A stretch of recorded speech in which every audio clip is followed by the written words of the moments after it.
The phrase that got me to start my business was commit first and figure the rest out later. Build the plane on the way down, right? Yep. Because without commitment, you have nothing. You can plan and plan and plan. You can plan for decades. Yeah. And unless you commit, it's all for nothing. Hello, my friends, and welcome to the Real Pasadena Podcast. This show is dedicated to sharing the experiences of local business owners and inspiring the next generation of entrepreneurs here in Pasadena, Maryland, and beyond. My guest on this episode is Chris Haas, owner of Haas and Sons Electric. Since he was a child, Chris always envisioned himself owning a business. After many years of working in the corporate world, Chris finally took the plunge to fulfill his dream.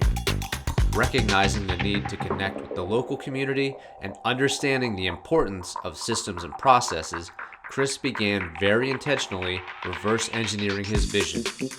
In our interview, Chris shares his approach to facing the challenges of getting started as a technician, what it takes to move into the role of a business owner, and why you need to take action without overthinking. This episode is sponsored by Buxton Media Productions, your one-stop shop for video production, podcasting, and editing services. Whether you're looking to produce a promotional video for your business, create more consistency with your social media content, or even start your own podcast, Buxton Media Productions has everything you need to get started. They even have a local studio right here in Pasadena where we're recording this podcast. To learn more, visit them online at buxtonmediaproductions.com. Chris, welcome to the podcast. Thank you. Let's start with the beginning here. So you have a company, electrical company, but it wasn't always like that. Tell me how you got into the world of business, entrepreneurship. How did you decide to head down this path? So being a business owner is something that I've wanted to do personally since I was a child. And growing up, I always liked tinkering with things. I liked to understand how things worked. I found my way into the electrical field in my early 20s and really liked it. Changed a couple of different companies. I've been everywhere from small businesses to large corporations. And I was getting up there in my 30s, and I told myself, I need to give myself the opportunity to start my own company, because I think I'd do pretty good at it. And I don't want to go to my grave wishing that I never gave myself that opportunity. Sure. So I worked my way up in the corporate company as much as I could, and then there was no room for advancement in there. So I decided, well, time is now. So let me take that plunge and figure out what working for myself is going to be like. And I did that with the basis of knowing how small businesses work well in the communities, and people really like having a small business feel where you get to know the person coming out every time, right? Versus the corporate feel where you get a different person every time. You don't know who's showing up. It's very dry and cut and paste type stuff. Mm-hmm. But what I learned from the corporate world was systems and processes on efficiency. How can we make the experience really good for the customer? Yeah. And I did pick that up from that. So I blended the two when I started my business. I wanted a local, neighborhood feeling company that ran very systematically to be able to provide consistent high levels of customer service. Yeah. I want to come back to that. We talked about your foresight, even with just branding the company and having this vision for the future. But let's go back to it. It resonated with me, or I'm curious at least, when you said, I always wanted to start a business. Where do you think that came from? I don't know. I can remember being a small kid, and I always loved, it seems weird, but I always loved money. Okay. and as a kid, I knew, the best way to make money is to be your own employee or work for yourself. When I was in my early teens, I used to mow grass around the neighborhood. And, back, 30 years ago, I was getting like $20 a pop.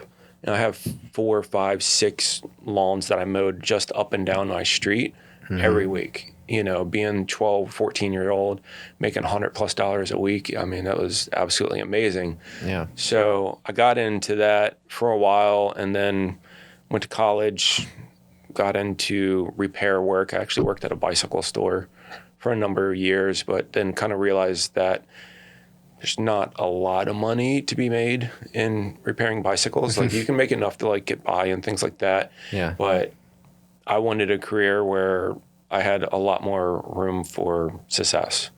And then also, again, liked tinkering with things. So I fell into the electrical field from a friend of the family and got into it and just fell in love with understanding how things worked. And then when I started doing service work, really liked meeting new clients every day, having a new obstacle to overcome every day. It gave me a lot of purpose in what I was doing. What'd you go to college for? Electrical engineering. Okay. So at that point, you kind of knew electrical, or at least engineering, was going to be part of the plan, or?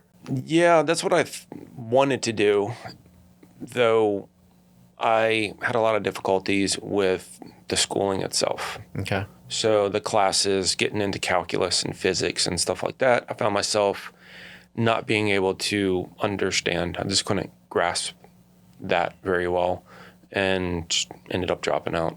Yeah.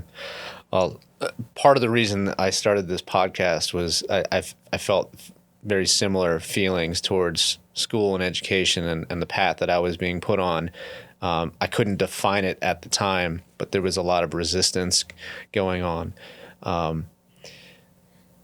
So going back to, wanting to be a business owner and having that entrepreneurial spirit to, start cutting grass and those sort of things. Like, we don't have to get into too many details, but were your parents business owners, or did you know anybody? I go back to like the rich dad, poor dad idea. Where does this come from? Or is it just inherently in us that you have this desire to want to go out and be an entrepreneur, and you just have to identify it, or what are your thoughts? I think in me, it was an innate thought, right? It just developed. My dad, when we were growing up, he was working 3 jobs at some points in his life, working. Yeah. I don't know or don't believe that necessarily contributed to me wanting to be an owner or anything. I do remember that my grandfather, who recently passed, he had always wanted to open his own convenience store, like a hardware store or something like that. And that had been a dream of his for a long time, which was nice that I was able to help in some way, like fulfill his dream, starting my own business and everything. I know he was very proud of the accomplishments that I was making. Yeah, that's great. So getting back into the electrical, the choice you made, say I'm going to get into to be an electrician, right? What did that look like, going from, I guess, the technician to then flipping the switch and saying, I'm going to be the business owner? I know you said you got the corporate experience. So in the corporate experience, they taught you how to run a van. Okay. Right. What is it like? And they taught you the basic customer interaction, right? How do you greet a customer? How do you stand? How do you present yourself? How do you talk to them? How do you ask questions and then be able to look at the issue that you're there for or project that you're there for? They taught us how to build up the pricing for it, present it with the homeowner, and then get approval and then proceed with the work. So they taught me how to do all that, which was phenomenal, but they didn't teach me anything, about the back end. And that's kind of what I was looking for, is a management level job where I could learn, what is all this overhead stuff? What does it take to run a business? So I didn't have any of that knowledge, and I just kind of winged it. Yeah. As well as reaching out. So I do join a lot of Facebook groups and a lot of like business owner related Facebook groups so that I could get information that I needed. Did a lot of reading, Did a lot of audiobooks as well. Okay. When I'm driving between people's houses, I'm constantly listening to audiobooks, because I don't necessarily have enough time to read, so that I could work on my lack of knowledge, starting off with like, how do I market? One of the first books I picked up, guerrilla marketing. How do you get your name out there for very little? Then it works into how do you develop pricing, more salesy stuff as far as like how do you present yourself and conduct yourself as a person in front of other people, and things like that. It's interesting because I know a lot of people, as they listen to these episodes, they'll probably identify some reoccurring themes. There's certainly some that I'm picking up on just talking to different business owners, and one of them is just this insatiable desire to learn, to grow, the personal development, to get better, and to not let not knowing the answers stop you from moving forward. So yeah, there was actually a book that I was reading as a technician that got me to start. It's called the 10X Rule. 10X Rule. Yep. That's by Grant Cardone. Okay. Yep. And his saying that I picked up, and is literally the phrase that got me to start my business, was commit first and figure the rest out later. Build the plane on the way down, right? Yep.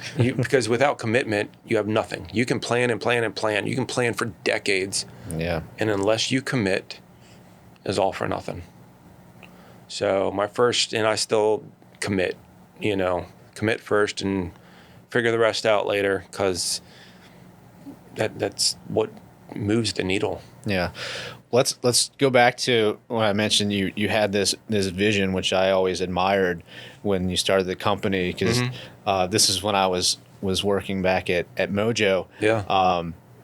And you came in and basically we were at the very beginning, right? I need a brand, but you had this specific vision in mind, even as far as to say, like, I remember asking you in the creative brief, like, Haas and Sons, are you basically the son? But no, you're the father, and you envision, because you have, children, that one day they would, potentially be part of the business. So tell me a little bit more about just your thought process and your approach to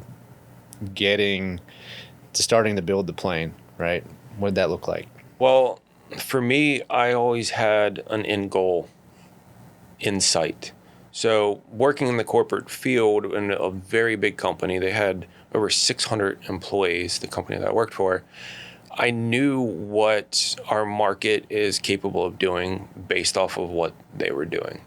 So that was my goal financially. Like, this is my end goal. I'm going to set, multi-million-dollar projection of where I want my company to be. And then I reverse engineered it as far as, what am I going to need to make it to those steps? How many vans do I need? How many inside people do I need? And just worked it down with that. And then as far as like naming the company, yes, I have 3 sons. So I was like, let's everyone knows somebody with the last name Haas, right? I get asked all the time, do you know so-and-so? It's like, no, I don't. But it's a popular enough last name that it's stuck out. And then I have 3 sons, so I figured I had like a 33% chance of one of them one day taking over the reins and running the business.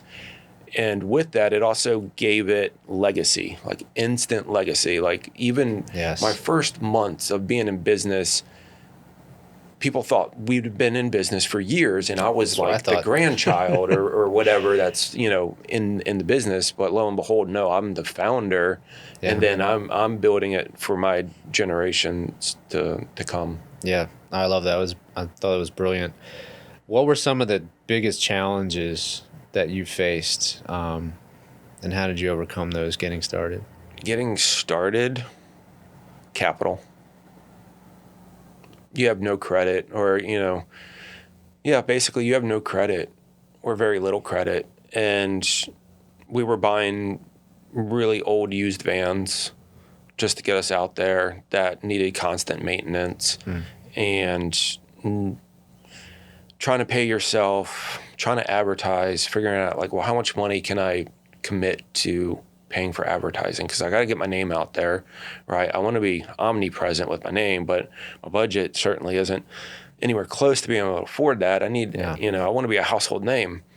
How do I get to doing that? Which again led me to like reading books like guerrilla marketing and things like that, or like cheap ways to get your name out there, And then it was scheduling. Never run a schedule. How did you overcome the capital? Did you get a loan? Did you just slowly increase? Well, initially I did borrow some money from the family, and that was a loan that I paid back in like 2 years or so. So my grandfather had helped me out with that particular loan and paid him back over time. Yeah.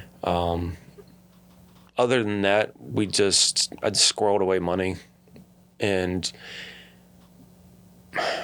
working out of one bank account was a huge mistake, but I think a lot of people do that early on, is they have one bank account, all the income goes into it, and all the expenses go out. So like you'll see a little bit of money in there, like, oh, I can buy, this next tool or whatever. And then you're like, and by the end of the month, you get all these bills that you end up having to pay. And you're like, oh, great, I really didn't have that much money and I overcommitted, spending and things like that. Yeah. So you can very quickly get overwhelmed with billing and things like that. So one of my favorite books is Profit First, another one of them. And I still, to this day, run my business off of that model where I have an income account, expense account, savings, and payroll, and all those different accounts that get divvied out every single week. I follow it. And that has been instrumental in being able to see exactly how much money I have for each major account type, instead of just having it all lumped together in one account and guessing how much do I have allocated for which. Yeah, it's great advice. It's a good book. One I've read, but should probably reread. Something you can go back to. Absolutely. So let's talk about success. We've had these challenges. Obviously now you've reached at least some level of success, right? I've seen the vans. They look a lot nicer now. Yes. They've got really nice vehicle wrap on them. How many vans are you running right now? We have 6 vans currently running.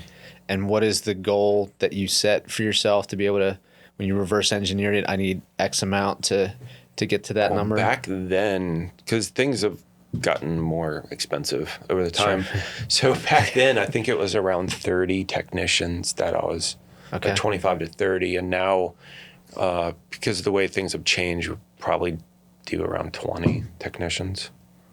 Okay. But you're basically on pace for about a van a year. I'd say that's pretty good. Yeah, we actually, during COVID was bittersweet. We had more work than we could shake a stick at.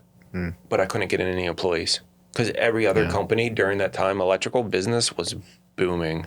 So I was not able to make a single hire during that period. And then last year, I got with an agency that does Facebook ads, and they have their own lead funnel, and they follow up with the leads and everything. And I made 4 hires last year, and I have 2 of them still employed with us. So I feel that's pretty good, and I still have them going. I got another interview on Monday, so been very happy with it. What's up, Pasadena? I'm James Bowerman, your Pasadena Realtor and host of the Real Pasadena Podcast. As a lifelong resident, I've experienced firsthand what makes our town such an amazing place to live, work, and play. As a local real estate agent, having the opportunity to serve so many wonderful people in our community is truly a great honor. If you're thinking about making a move, let me show you how my knowledge and experience can help you achieve your real estate goals. To learn more or to schedule a private consultation, please visit realcreativegroup.com. So what's your major focus now? Are you out of the field? You're not actually doing electrical work? Yeah, I've been out of the field for a couple years now. Since I had 4 technicians, that allowed me to step out of the field completely. And I'm assuming that was part of the plan? Yeah, so every technician that I hired allowed me to take 1 step out of the field, right? So with that, 4 techs, I was able to stay in the office and answer all the phones, do all the dispatching and handle all that sort of stuff. And then I was able to hire someone to do that for me, which then allowed me to take on building out even more processes, which has really catapulted us right now. Like, we're in a good place. I've got everything in order, from new hires. How do we do things, train them up, and get them ready for the road as quickly as possible. Nice. Let's talk a little bit about, because I know you just recently redid your warehouse, right? Mm-hmm. You went from, you said, not having any sort of organization to now you've got everything organized. You've got, what is it, like a ordering system or restocking? Tell me a little bit about that and what that process looked like for you. So we went from not having any inventory whatsoever, because I used to operate, we first started and I operated out of my basement, out of my townhouse. I used to conduct meetings for the company with my 2 employees at the time in the basement every week. And then we moved to another home, and then it had a bigger basement, which then allowed more space. We had a little office set up down there. And now that we've moved to an official shop, we have warehouse space. So that has gotten us to finally sit down and put together a standardized truck inventory. So every truck has exactly the same material, the same amount, same places, right? So if someone swaps trucks, they know exactly where the material is, or if we got a helper or apprentice with them, they'll know exactly where to go to get the material. So in the warehouse, it was a blank sheet, right? It's 1,000 square foot warehouse, and I found a good racking system that I liked. I started ordering racking off of the website and putting it together. And then I got with one of my local vendors, and we have set up a consignment, which some people are familiar with VMI. It works very similar to a VMI, whereas they stock a bunch of our warehouse, and then as we use it, we fill out replenishment orders, and then we get billed only on what's being used or what came off.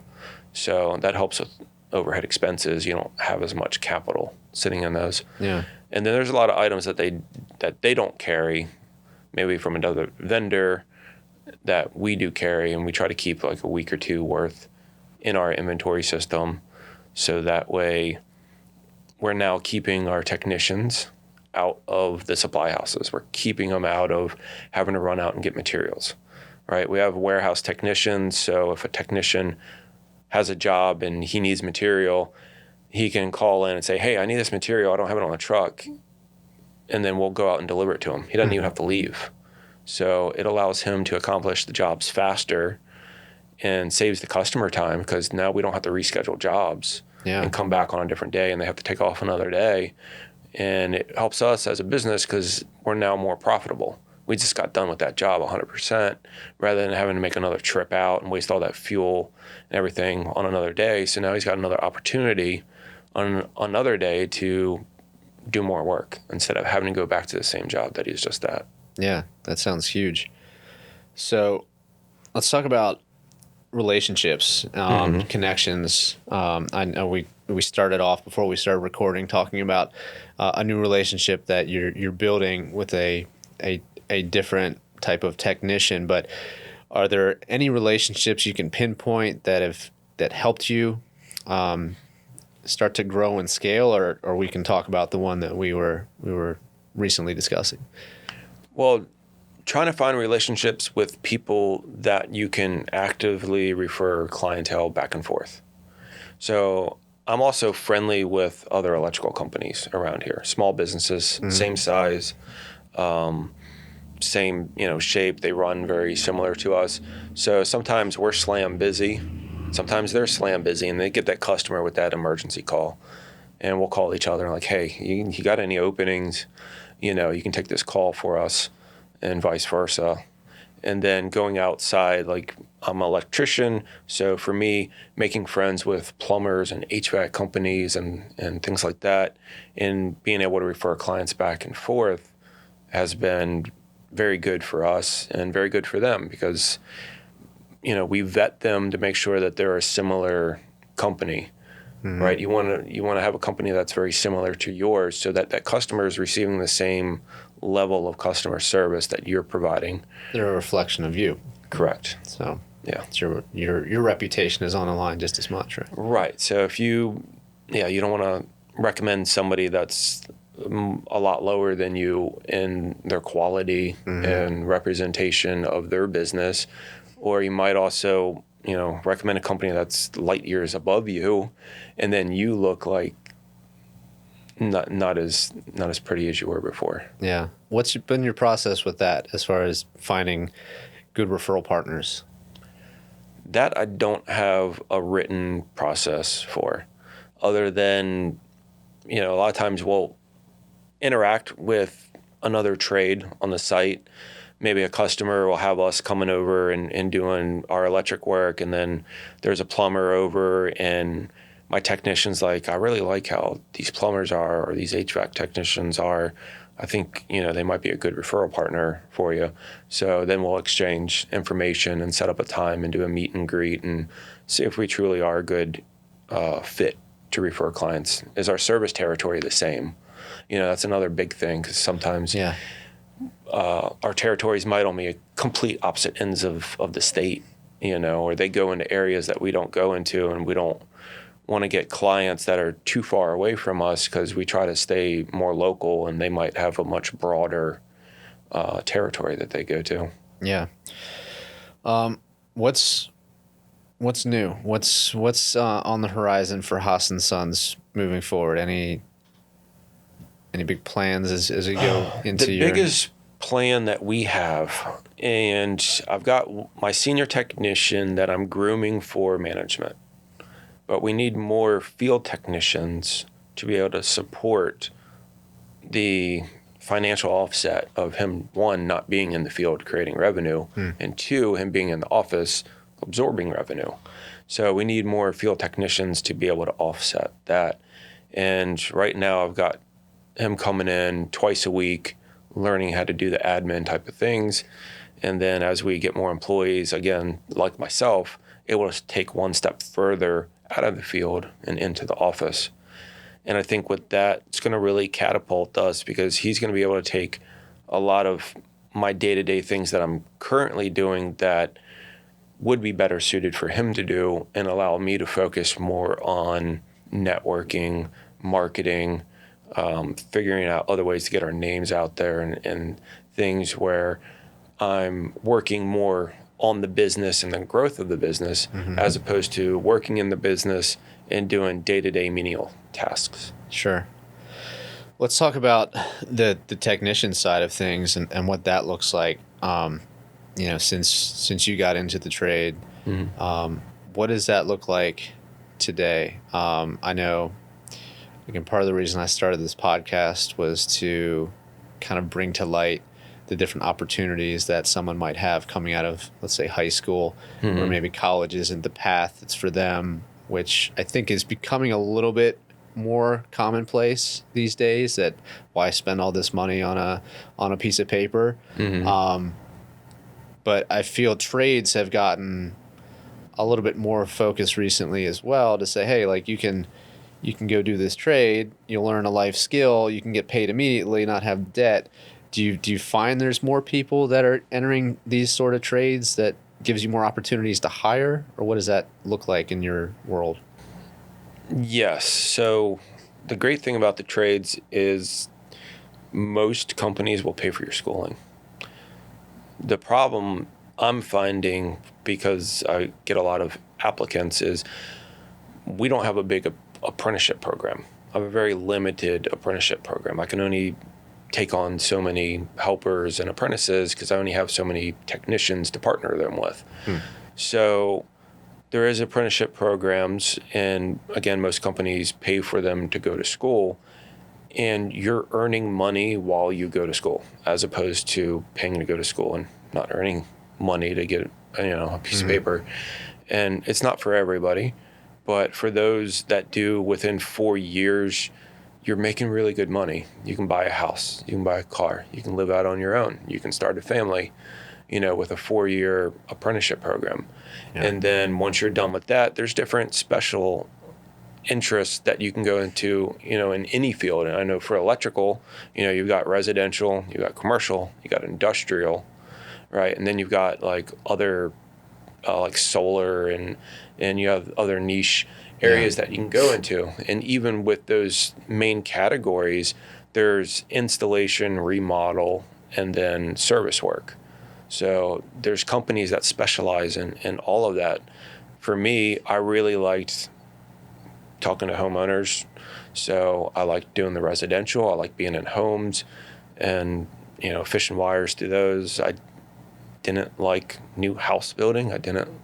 Commercial wasn't terrible, but for me, it wasn't enough to keep my attention long enough. I don't like doing the same thing day in and day out. I like having a challenge. Yeah, makes sense. And as far as new employees coming on, they need to have some years of experience. You get trained up, then you look into, getting put in a van, having that responsibility. Now you're in a van. Now you're running your own jobs, running your own calls and things like that.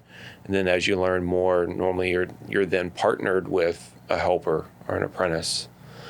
And then you go from there, whether you want to keep doing that. Some guys transition to office work after that. Some guys like myself start their own company. Yeah, I wanted to get to that point. What do you think, I had to ask this question, but somebody who said, okay, I'm going to learn this trade. I'm going to become an electrician, and I go out and I do the apprenticeship and I get a job, and I'm riding in a van. What makes a good employee versus how can somebody say, like, I'm not a good employee, I'm going to start a business, and then maybe what does that look like within your operation? Right. So the biggest thing I personally feel, because I see it all the time, is business is not for everybody. When you decide to start a business, you are a business. You're not a technician anymore. And you got to separate your thoughts from being a technician to now you're a business owner. Mm-hmm. And that was one thing I was very good with when I started, is when I started the business, like I was talking about the bank accounts earlier, that's the business's money. Mm-hmm. It's not my personal money. That is the business's money. The business needs it to grow, right? And a lot of people I find say, well, I earned that money. It's my money. I'm going to pull it all out and buy a new truck, or whatever thing that they still got to pay your taxes. Yeah, that they want to do with it. And it's like, no, like I'm an employee of the company. And I think that's the biggest mindset difference between people that make it and people that don't make it in starting their own company. So, no, 100%. Yeah, I think that's spot on. And yeah, it's not for everyone. It's not to say there's not a place for, some guy that just wants to run around in his truck and that's it. But, on the other side of it, you've got the 600 person companies or where you're at, what you're trying to do, but very specific goals to get there. And I think you have the skill set. Obviously you've proven to be able to make that shift from the technician to the operator. Right. And going back to the, what makes a good technician. Yeah. Somebody that loves doing their job and also loves going home at the end of the day with a clear mind. Because when you're a business owner, there's no escaping the thoughts of what's next. What's going on tomorrow? Have they paid the bill? Have I paid this bill? Your mind never stops when you're a business owner. When you're a technician, you get to go home at the end of the day and your day's over. You're turned off. I think that is the biggest thing that people underappreciate as an employee. And I joke with my guys, like, hey, and you guys want to come in the office and sit in the office all day with me? And they're like, no. Like, you can keep the office. I'm going to go out. I miss going out in the field and driving in between jobs, listening to the audiobooks, meeting new people every day. That I really, really did enjoy that, and I don't do that anymore, which kind of sucks. And I could do it, but I'm so busy again with my day-to-day activities. And then when I get off work, it's hard. It's almost impossible to have that separation. Yeah. It's that trap of, I want to go into business for myself so I can control my time and do all these things, when in reality become a slave to your clients, your employees. Like, you work for them now, and you're never off. And I was guilty of this too. When you start off on your own, you're normally working in the field 50, 60, 70 hours in the field work. You're doing 5, 6, 7 days of work every week. And then when you get home, then you've got to do all the admin stuff when you get home. So it's not uncommon for a sole person or a very small business to put in 80 to 100 hours of work a week. Yeah. And then you're missing out on your family time. And how have you handled that? Because I've had conversations, essentially setting up barriers, prioritizing what's important to you. Has that been something that you've... That is something I had to definitely work on, because the business was my life, and it still is while I'm at business. So I've done a lot of things as far as like turning notifications off on my phone. When I get off of work, I'm off of work. I try my hardest to leave work at work, and I've, you know what? I'll be back tomorrow. Anything I don't get done today will be sitting there for me tomorrow to figure out and finish doing. Yeah. So I work very hard on creating that separation, especially like on the weekends. Weekends are for relaxation, playing with the kids, doing sports and everything like that. So early on, again, I was working 6, 7 days a week and not seeing my kids hardly at all. And one of the things that struck me was when my wife said, I feel like I'm a single parent and you're just like here, to pay the bills or whatever. I was like, that hit pretty deep, it's a tough one. And then had to make a lot of adjustments after that so that I could get that separation. Yeah. Yeah. Well, thank you for sharing that. Let's lighten it up a bit. Okay. If we were to go back in time, I know you started the business 8, 9 years ago now. Yeah, it was about that. But if you could go back and give yourself one piece of advice, knowing what you know now, what would that be? Don't be afraid. I reserved myself. I like to make calculated decisions a lot of the times, and a lot of it would keep me from pushing forward. The other thing is, it doesn't have to be perfect, for you to roll it out or, whatever you're doing. I'm one of those ones that wants everything 100% perfect before I implement and start doing it. But from experience and listening to others, just start. Again, going back to the saying, commit first, that was my biggest hesitation. I sit there and I think about, what am I about to do? How am I going to do it? How am I going to, make it work and all this? And then it just keeps me from ever moving on it. Move on it faster, get it done. Don't be afraid to start. Yeah, it's great advice. You mentioned a couple books.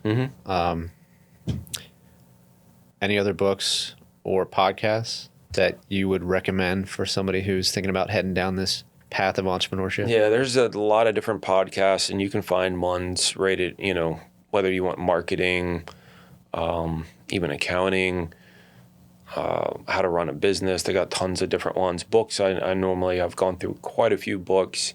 How to Win Friends and Influence People, a big one on, Dale Carnegie, good one. Yeah, just how to be a good person. That's really all that's about. Again, profit first, making sure that you pay yourself first and that you have the money to be able to carry on. Because if you don't have money to carry on, then there's no business left, and how to divvy out your funds. Guerrilla marketing, I really liked because it got you thinking outside of the box of like, how can I get my name out there? So like one of the things we do is billboards for baseball teams, just little things. Community? Yeah, Community, sponsor, community team, and, put a little plaque up on the backdrop of the baseball field and everything. I remember the first time driving down 100 and I saw sponsored a highway by Haas and Sons. I'm like, look at that. Yeah, so that's a good marketing thing too. Anything to get that name recognition out there. But again, you've got to have something catchy enough.